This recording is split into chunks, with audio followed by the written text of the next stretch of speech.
Então nós estamos aí na série de mensagem, o Redentor. Nós já tivemos aí no dia 2 de dezembro a primeira mensagem. E na primeira mensagem, eu não vou discorrer em detalhes o que nós falamos, mas nós falamos sobre a necessidade do Redentor. E onde ela nasceu? Nasceu num lugar magnífico, onde não era para ter nenhum problema, nasceu num jardim. O lugar mais perfeito do mundo foi o Jardim do Éden. Mas ali começou o pecado. Iniciou-se ali a necessidade de um Redentor. Por quê? Adão e Eva, conforme nós falamos, tiveram 3 atitudes, e as 3 atitudes elas se repetem ainda hoje, na vida de muitas pessoas, na vida de todos nós, na verdade. Nós já fomos pegos por essas 3 atitudes que Adão e Eva tiveram lá no paraíso. Alguém lembra quais foram? Não vou pedir aqui para falarem, mas a primeira atitude que eles tiveram foi dar ouvidos à mentira. Dar ouvidos à serpente, ao diabo. E toda vez que nós damos ouvido à mentira, nós damos o segundo passo. Quando você se coloca para ouvir alguém que está falando uma mentira, aquela mentira pode soar muito gostosa no seu ouvido, muito interessante aquilo que a serpente está falando para Eva, e aquilo ela gerou uma curiosidade naquela mentira. E quando nós ouvimos mentira, elas muitas vezes geram em nós uma curiosidade. E, consequentemente, o segundo passo que Adão e Eva deram, não somente dar ouvidos à mentira, foi a primeira fake news da humanidade, conforme nós falamos, né? Foi não acreditar em Deus. Segunda atitude, a incredulidade. Quando você dá ouvidos à mentira, você não acredita mais na verdade. Isso é que acontece. Quando você ouve alguém falando algo de uma pessoa que você está convivendo, e aquilo é uma mentira, você já começa a não acreditar mais naquela pessoa. Passa a ter a incredulidade e a desconfiança é como um cristal que quebra. Quando você convive com alguém, e alguém fala dessa pessoa que você está convivendo, e você fala, poxa, será que é verdade? Eu vou passar a desconfiar. Foi o que aconteceu com Adão e Eva. Passaram a desconfiar daquela verdade de Deus, que certamente eles morreriam. E, consequentemente, depois de dar ouvidos à mentira, depois de não acreditar na verdade, vem o terceiro passo que eles deram, que é desobedecer. Assim também é nos lares. Quando o filho não acredita, dá ouvidos à mentira, os colegas do colégio, outros lugares falam sobre os pais, que os seus pais não estão certos, eles passam a não acreditar nos pais e depois passam a desobedecer. É uma consequência do erro que gerou no Jardim do Éden, a consequência que cobriu toda a humanidade. Em função disso, Deus, vendo aquele pecado, Ele providenciou, que foi o segundo tema da nossa mensagem, a promessa do Redentor. Vimos algumas semanas atrás, foi no dia 9, diante do pecado, Deus fez uma promessa de enviar a toda a humanidade o Redentor. Então, sempre quando temos uma necessidade, diante da necessidade, Deus tem uma promessa. Amém? Seja qual for a necessidade que você tenha hoje, no seu lar ou aqui na igreja, Deus tem a promessa para essa necessidade. Talvez não seja a cura que vocês estão tanto querendo, a cura da Covid. Talvez Deus vai te dar, diante dessa necessidade, a paz que excede todo entendimento.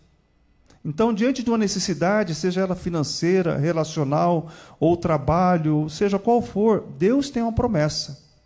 Mas a principal promessa que Ele tem para nós é aquela que nós levaremos para a eternidade.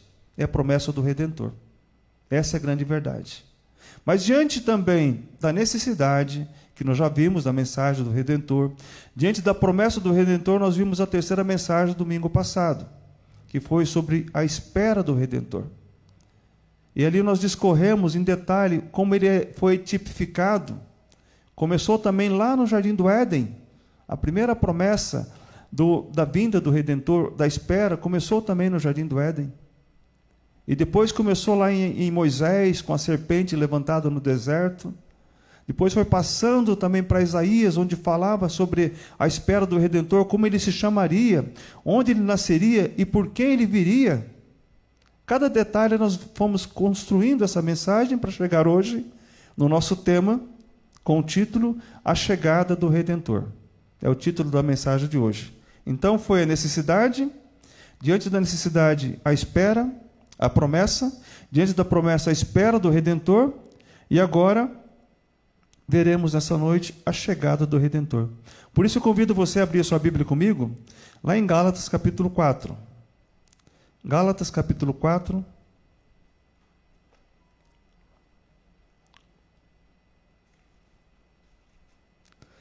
Gálatas 4. Se puder colocar a projeção, não sei se está aí na projeção.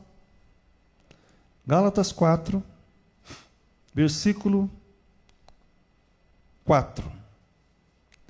Gálatas 4, 4. Diz assim a palavra de Deus: vindo, porém, a plenitude do tempo, Deus enviou seu Filho, nascido de mulher, nascido sob a lei. Plenitude do tempo. O que significa isso? Plenitude do tempo.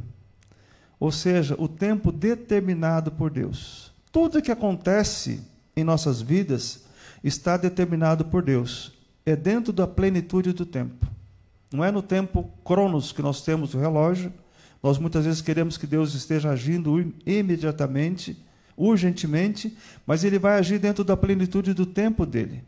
Tempo oportuno, tempo kairos. O texto fala que ele veio na plenitude do tempo. O tempo oportuno, o tempo determinado por Deus. Então, nós entendemos nessa palavra, logo no comecinho desse versículo, que o tempo, que a plenitude é o tempo determinado, é o tempo oportuno, é o tempo designado por Deus, é o tempo certo. Se Cristo viesse agora para a humanidade, será que ele seria crucificado de novo ou não? Será que ele seria rejeitado de novo?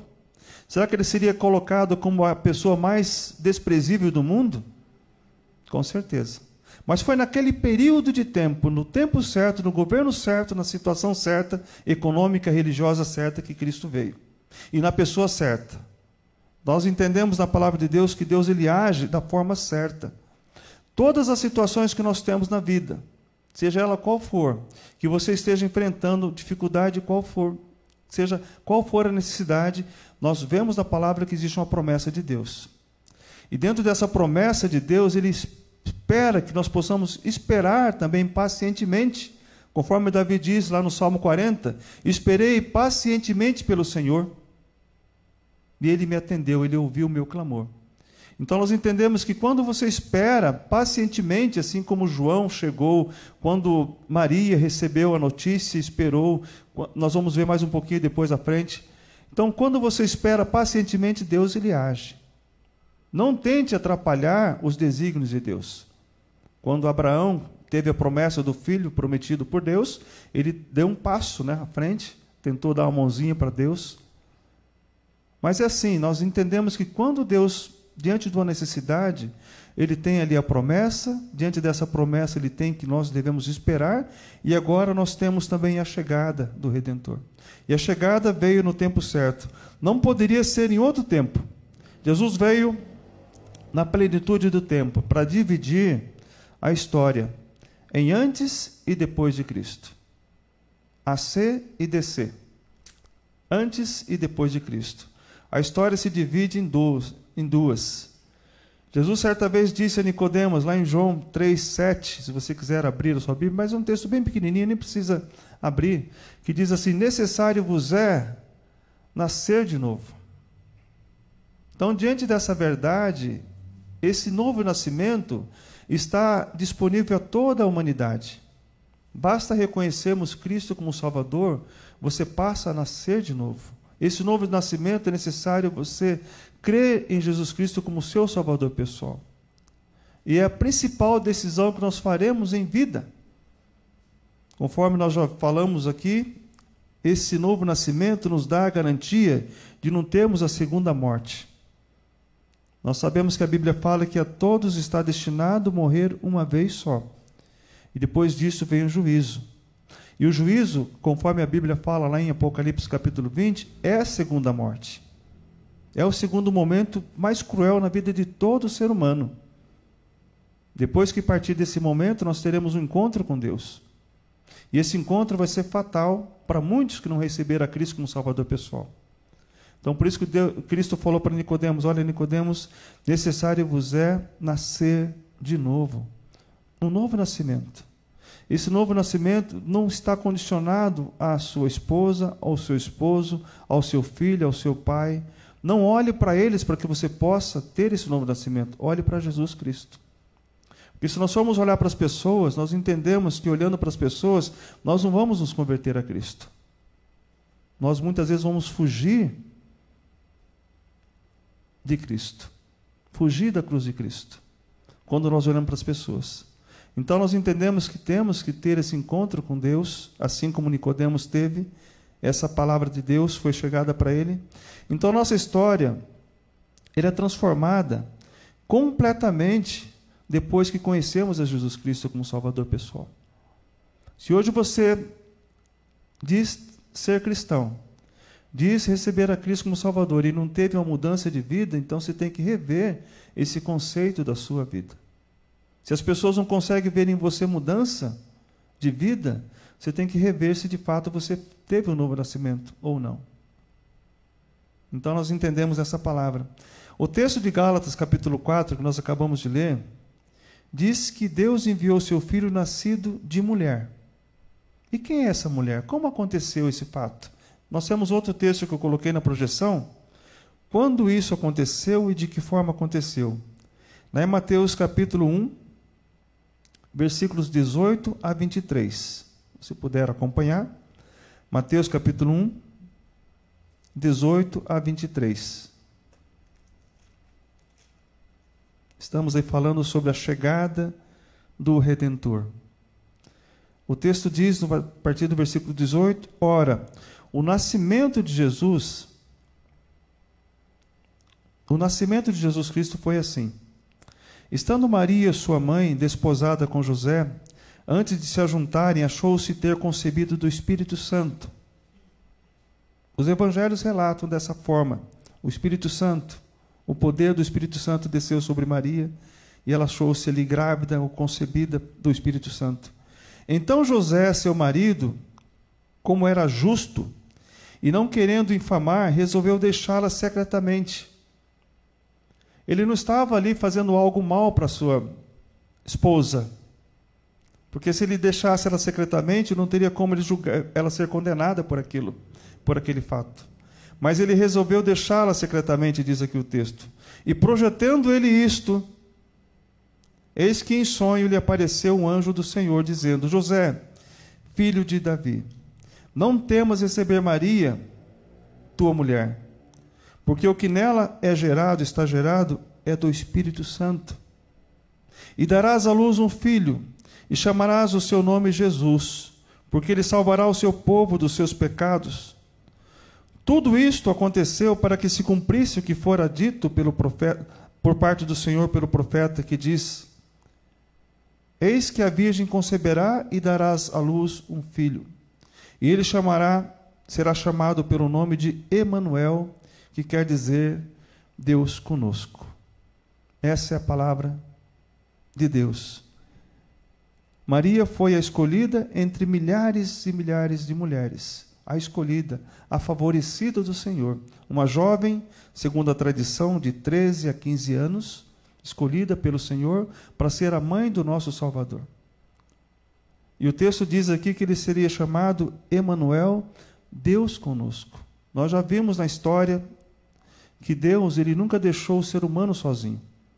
Quando ele estava no Antigo Testamento, falava face a face com Abraão, com Moisés, com Noé, com Adão, com os profetas. Mas vindo Jesus Cristo, a plenitude do tempo, ele veio entre nós e falou face a face com aqueles que estavam caminhando com ele. Mas antes dele partir, ele falou, não vou deixá-los órfãos, voltarei a vocês. É necessário que eu vá para o Pai, para que eu possa mandar um outro Consolador para que esteja com vocês para sempre. E esse outro Consolador é o Espírito Santo. Ele está conosco para sempre. Então, diante disso, nós entendemos nessa palavra, Deus conosco, está conosco. O Espírito Santo habita em nós. E todas as vezes que nós erramos, fazemos algo que desagrada a Deus, o Espírito Santo toca em nosso coração. Os nossos frutos são produzidos pelo Espírito Santo. A palavra de Deus também diz aqui o objetivo principal, O objetivo de Jesus Cristo vir ao mundo, quando o versículo 21 diz, ele dará à luz a um filho e será chamado Jesus, porque ele salvará o seu povo dos seus pecados. O seu povo. É interessante notar aqui que o objetivo de Cristo foi vir para trazer salvação ao seu povo, ao povo escolhido, o rei dos judeus. Mas o que aconteceu quando ele veio? Lá em João capítulo 1, se você puder ir comigo lá em João capítulo 1. Antes de lermos esse texto, Jesus quer dizer, na forma grega, ele corresponde no hebraico, aramaico, a Yeshua, ou Senhor salva. Ele veio para salvar o seu povo, mas eles o rejeitaram. João capítulo 1, versículo 11. Olha o que diz ali. Veio para o que era seu, mas os seus não o receberam. Ele veio para salvar o povo judeu, o povo escolhido, lá no começo, em Noé, depois em Abraão. Ele veio para salvar esse povo, mas o povo não o receberam. Não aceitaram esse Salvador. Não aceitaram. Ele veio, conforme diz um pouco antes, ali no começo, em João capítulo 1, no princípio era o Verbo, e o Verbo estava com Deus, e o Verbo era Deus. Depois ele veio, ele se fez em carne, habitou entre nós, diz João capítulo 1. Vamos mais à frente um pouquinho, João 1, 12 e 13. Essa rejeição do povo de Deus abriu para nós também a oportunidade de receber a Cristo como Salvador. Mas olha só o que diz João 1, 12 e 13. Mas a todos quantos o receberam, deu-lhes o poder de serem feitos filhos de Deus, a saber, aos que creem no seu nome, os quais não nasceram do sangue, nem da vontade da carne, nem da vontade do homem, mas de Deus. Então não houve o nascimento aqui da vontade do homem, da vontade da carne, na questão da salvação, mas é da vontade de Deus, é o nascimento espiritual. Temos o nascimento carnal e o nascimento espiritual. 2 nascimentos. Necessário vos é nascer de novo. Quem nasce 2 vezes, nós já falamos aqui, morre uma vez só.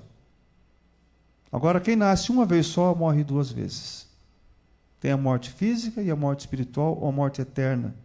Então nós cremos nessa verdade aqui, mas a todos quanto o receberam. Você já recebeu a Cristo como Salvador?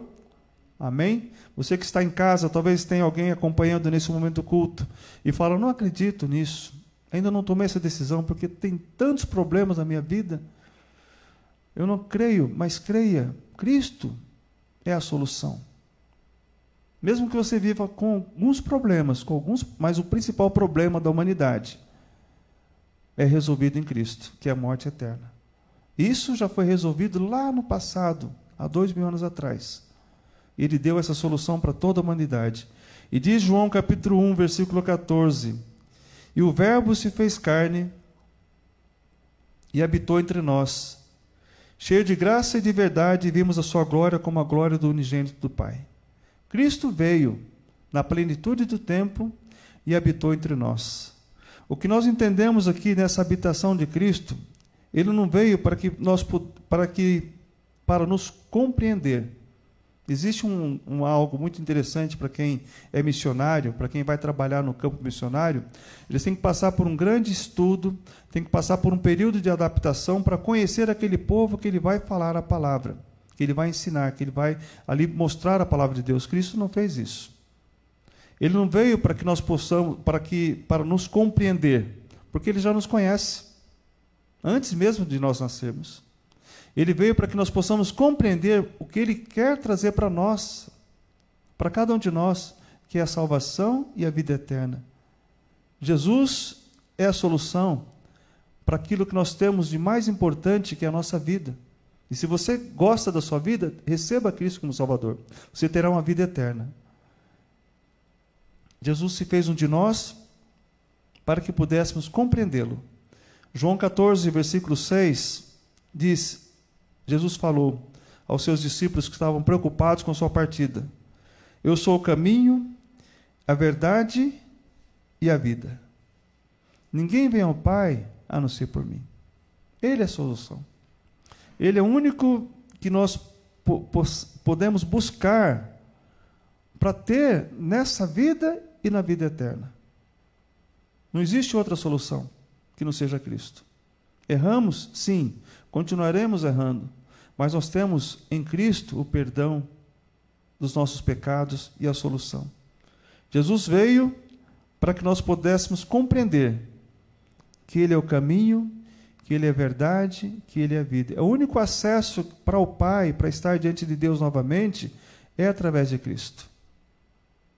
É através de Cristo. Não existe outro caminho. E a pergunta que eu faço nessa noite, mais uma vez, você já tomou essa decisão? Com certeza, aqueles que estão aqui no culto, com certeza.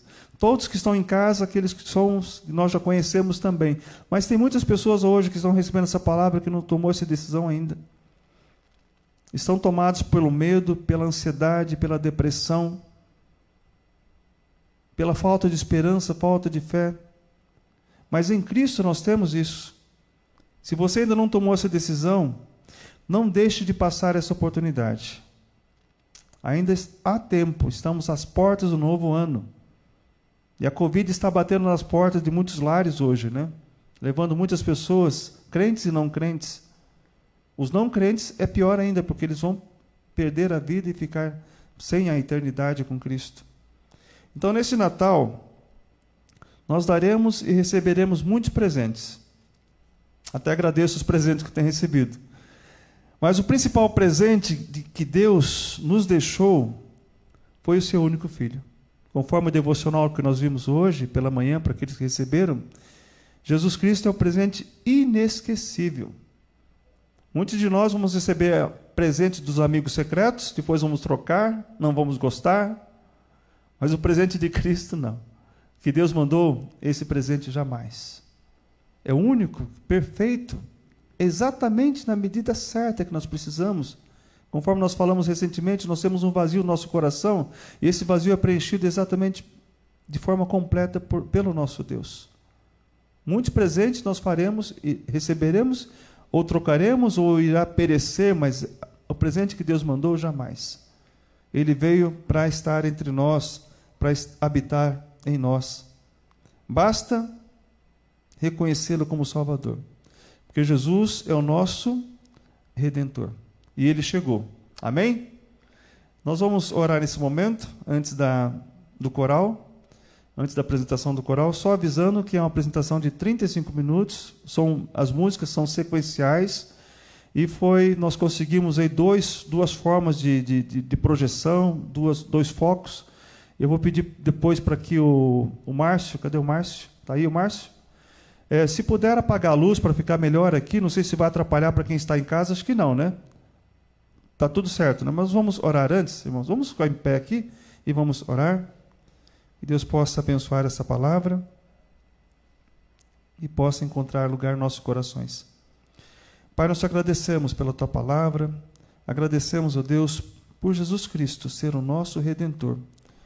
O único, ó Pai, que nos dá acesso ao trono de graça, ao Senhor, ó Pai. Que o Senhor abençoe, que cada vida que ouviu essa série de mensagens, ó Deus, possa ter sido impactado pelo Senhor. Que o Espírito Santo entre em cada coração, ó Deus. Que possam reconhecer que existe uma necessidade, que o Senhor já prometeu, enviaria o teu Filho Jesus Cristo, Pai. E nós sabemos que Ele já chegou e hoje Ele está à disposição, Deus, para cada pessoa que recebe Ele de coração. Abençoe, Pai de amor, cada vida nesse momento. Abençoe também essa apresentação, que possa fluir de uma forma que venha abençoar as vidas que estão nos lares e aqui também no culto, Pai. Nós te agradecemos por isso no nome de Jesus Cristo. Amém, amém e amém.